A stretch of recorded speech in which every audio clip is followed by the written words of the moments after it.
Hi, everybody. This is Mike Lynch from Channel 5. I'm here at Fenway Park, and I always run into Carl Pratt when I'm down here, or at the Garden, or at Gillette, or at some high school game. And I just want to send out my best wishes to Carl. 25 years as host of the Video Sports Page and counting. Here's to 25 more, Carl. Congratulations. Keep it going. Hi there, everybody, and welcome once again to the Video Sports Page. I'm your host and producer, Carl Pratt. Tonight, we welcome you to edition number 1205. Over the next half hour, this is how we'll share the time with you.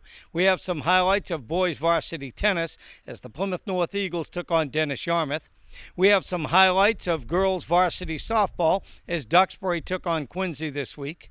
We have some Cal Ripken minor league baseball from Kingston, a battle between a couple of young teams, youngsters that are really honing their skills and getting valuable experience. I'll also replay an interview I had with Tony Pina. He's the first-year head coach of the very successful Silver Lake girls varsity softball team. And from the pro ranks, I'll replay an interview I had with Al Leiter. Al pitched 16 years of Major League Baseball, and now he's a game analyst for the MLB Network. But let's get right into the meat of our program and talk about Coach Dugan's varsity tennis team from Plymouth North. They are the defending Atlantic Coast League champs. And following a convincing victory over Dennis Yarmouth on Wednesday, the Eagles are now 12-1 on the season. They'll take on Sandwich on Friday, who they defeated only 3-2 the first time around. And next Monday, they'll take on Nauset. This is a team that they're tied with for first place in the Atlantic Coast League. And Nauset, by the way, is the only team to defeat the Eagles this year. That final was 2-3. Now, Plymouth's getting some outstanding play from its singles players like number one Matt Doherty. Meanwhile, the doubles team of Connor Nolan and Sean Kolb are undefeated this year as juniors, and they're the number one doubles team for the Eagles. All right, I had an opportunity to pick up some highlights as Plymouth North took on Dennis Yarmouth earlier this week. Let's roll the video.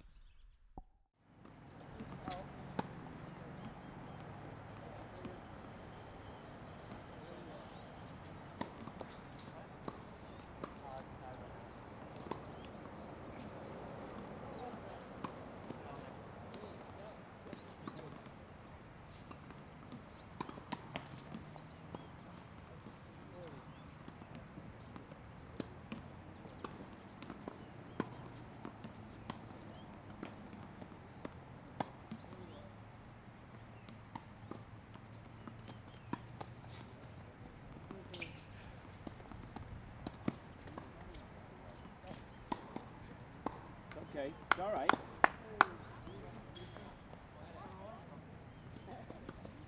Back.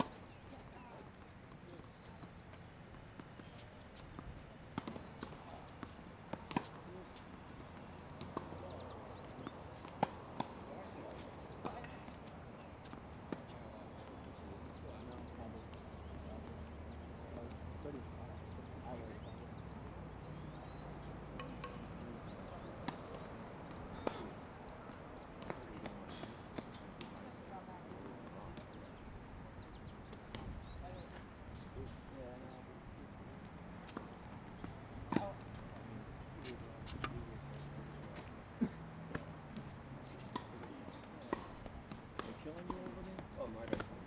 But it's like... Are we supposed to be playing two back or... I went to the...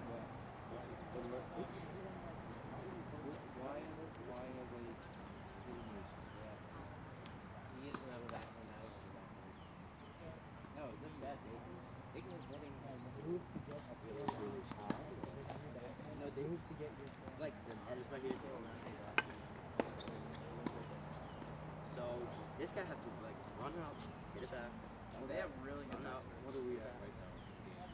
We're losing 5-0. That is what I don't understand. We move up a little bit. You should, too. Oh, I shouldn't. Because Rob always is easy. Let's go back to one up, one back. See it. Okay. Time's over right now, so Kevin, you're up. Kevin will be up. Yep.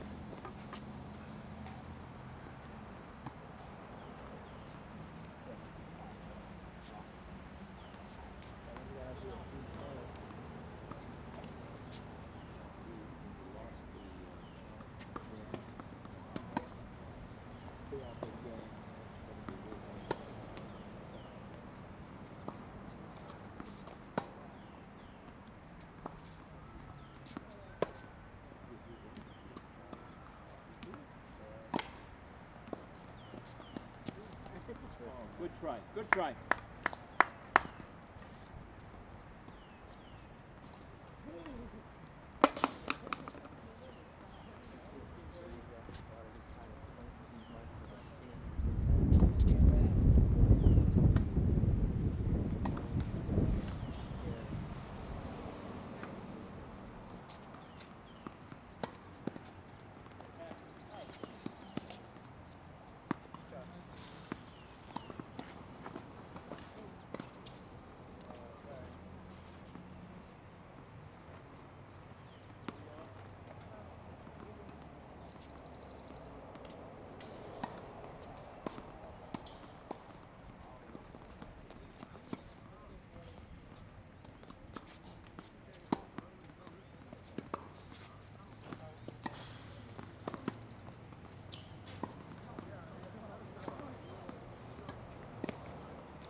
Well, while we're on the subject of tennis, let's talk about the very good Duxbury team on the boys' side. They're 9-0 in the Patriot League, 11-2 overall, following a 5-love victory against Silver Lake on Wednesday.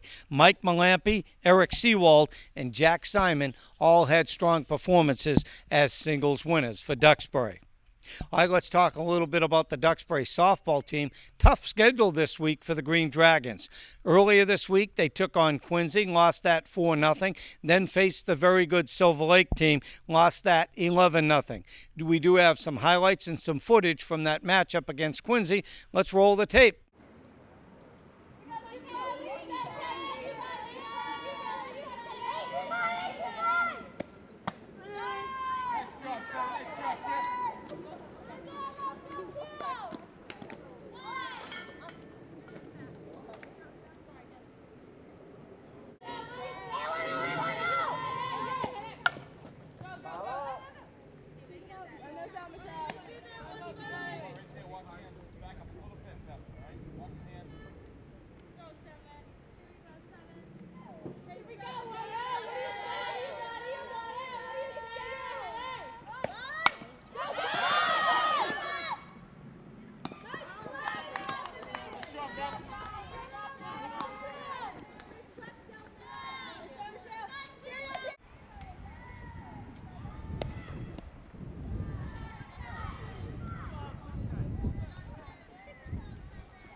Well, the Silver Lake softball team is certainly having a great season. They're undefeated in Patriot League action and very much in control of their own destiny the rest of the way to win a league championship.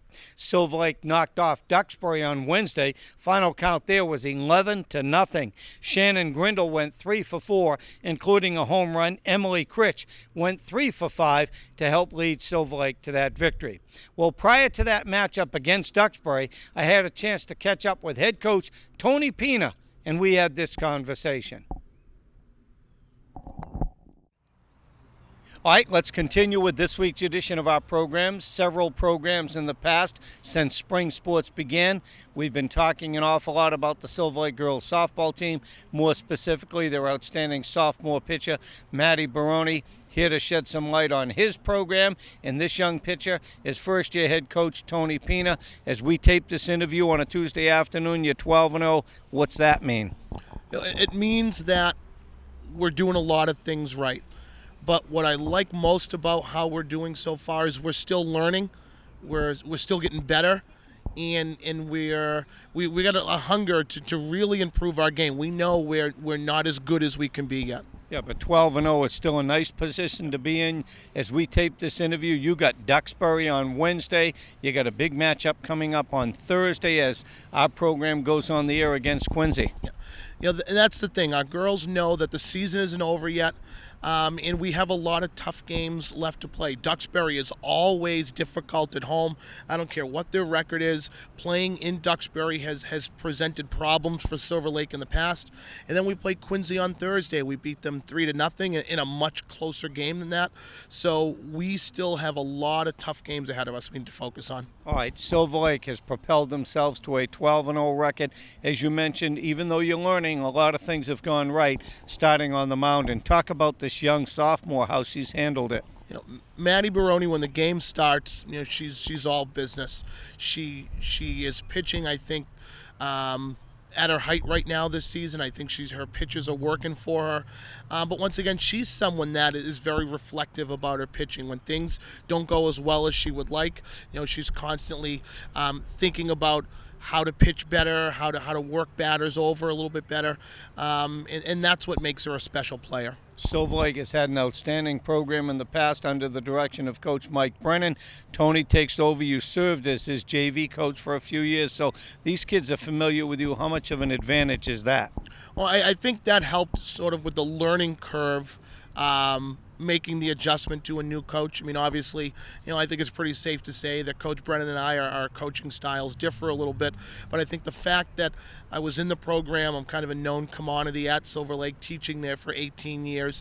I got the opportunity to get to know the girls and learn about them. And I think really working with this team, I've really seen myself as a coach evolve, and I've learned so much from this team this year. I know working with these girls this season has definitely made me a better coach. Anybody that's familiar with the Video Sports Page knows for many years we talked with Tony when he was the head girls basketball coach out in Carver. So you got to put on a different hat. When you're coaching basketball, you're constantly directing, talking to players, move here, move there. Softball, you have to sit back and let things happen and then go from there. Absolutely. When it comes to softball, all you can hope for is that you've prepared in practice, because when someone's at the plate or someone's at the field, on the field making a play, it's up to them. So that's been something I've kind of welcomed this year, knowing that we work hard in practice. When it comes time for games, we're either ready or we're not.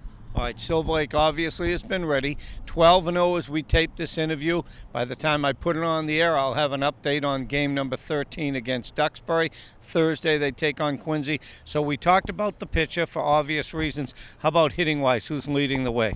We've got a lot of batters that have been really stepping up, and at key times. Sometimes it's my batters 1, 2, and 3. Other games it's batters 7, 8, 9. Some specific batters that have been doing pretty well.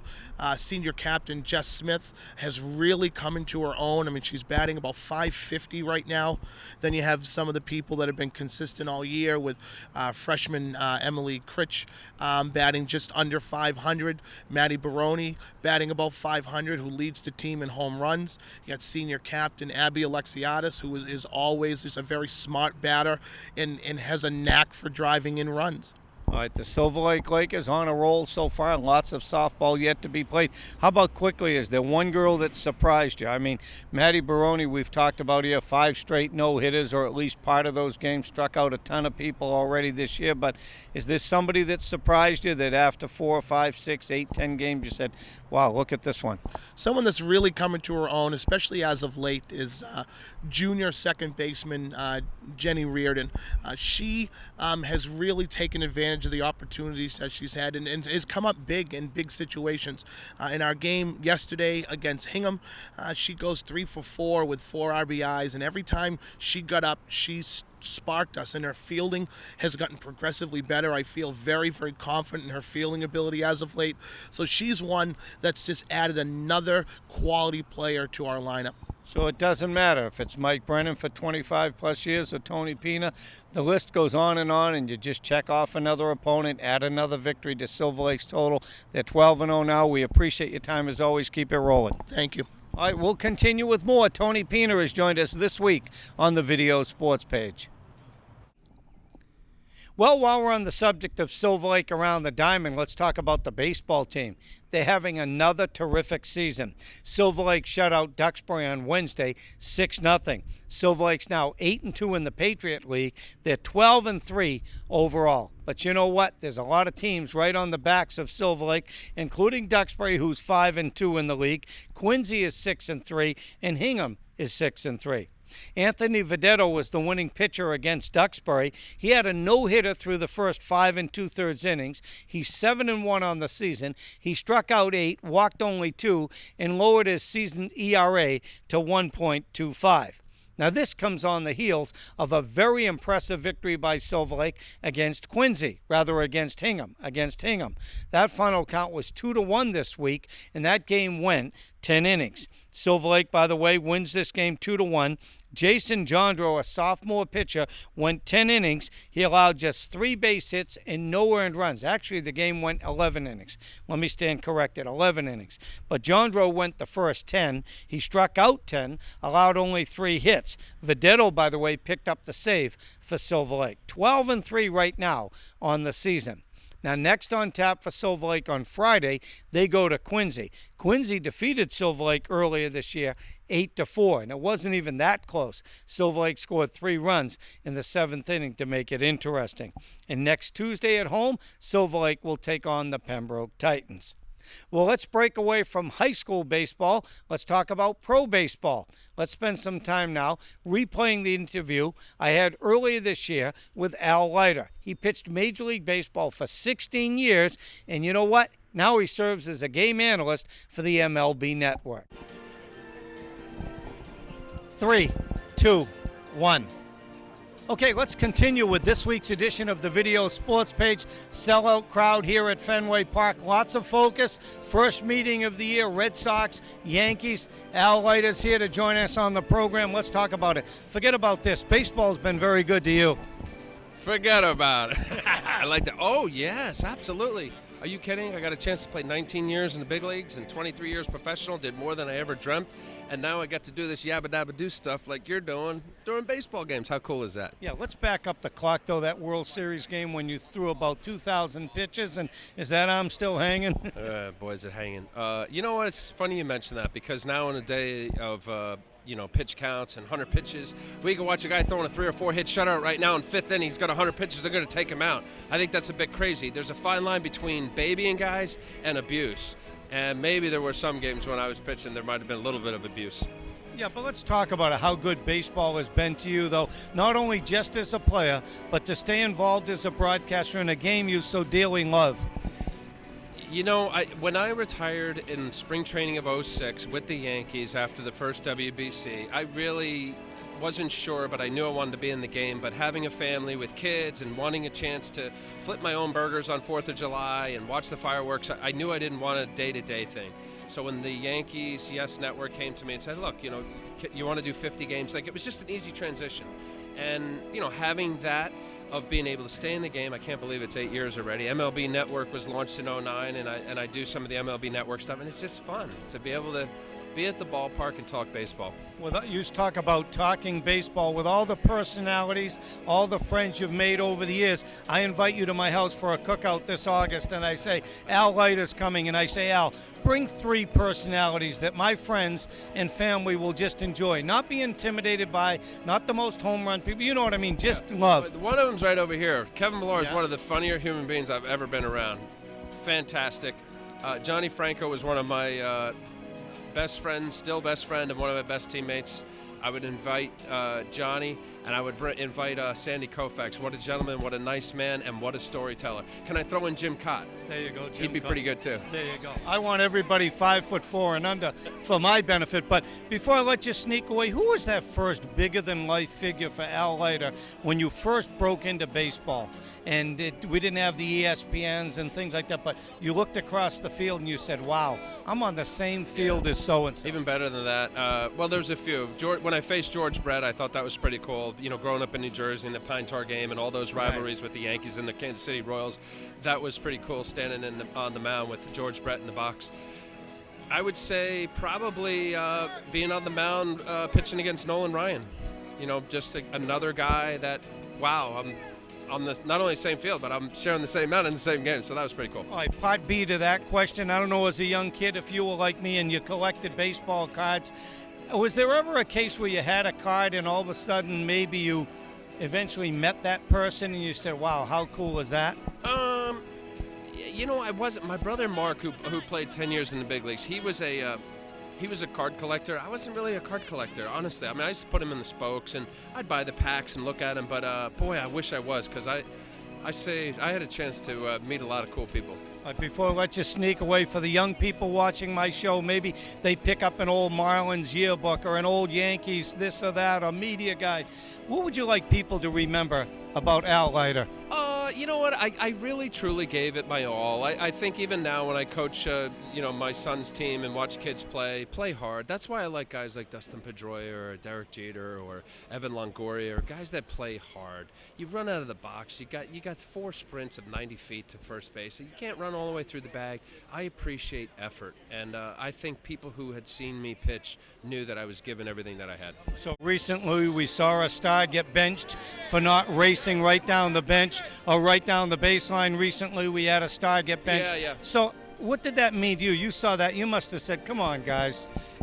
You know what? I know what Matt Williams was doing. You know, even though it was a comebacker to the pitcher, it's just, trying to instill in a guy that's going to be a great player in Bryce Harper, run through the bag.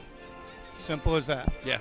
It was as simple as just asking this guy for a few minutes. He's got a job to do tonight. I've been pleased to be joined by Al Leiter. We appreciate your time. My pleasure. Thank you so much. We'll continue with more, so stay with us.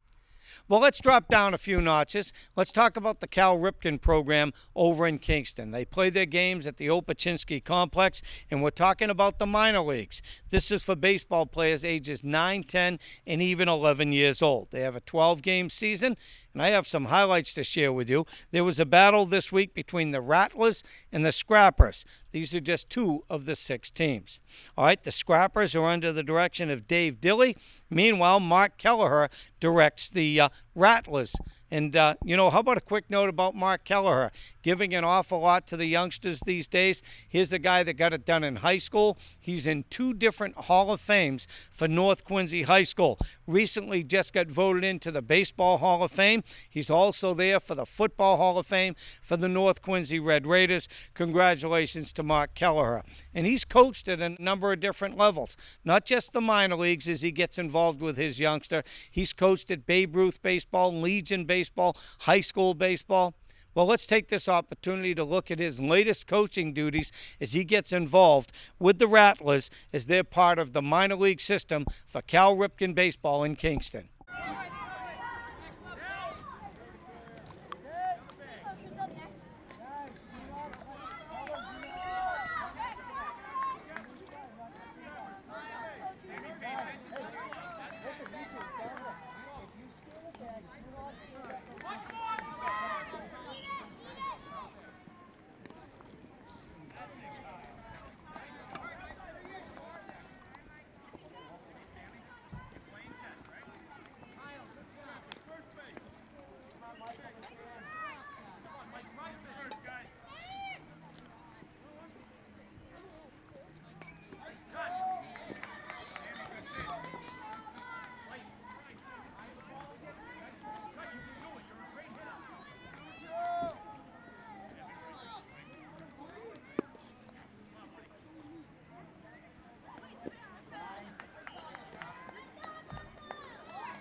Well, that'll take care of this week's edition of the Video Sports Page, everybody. I've been your host, Carl Pratt. Health and wisdom from the Video Sports Page.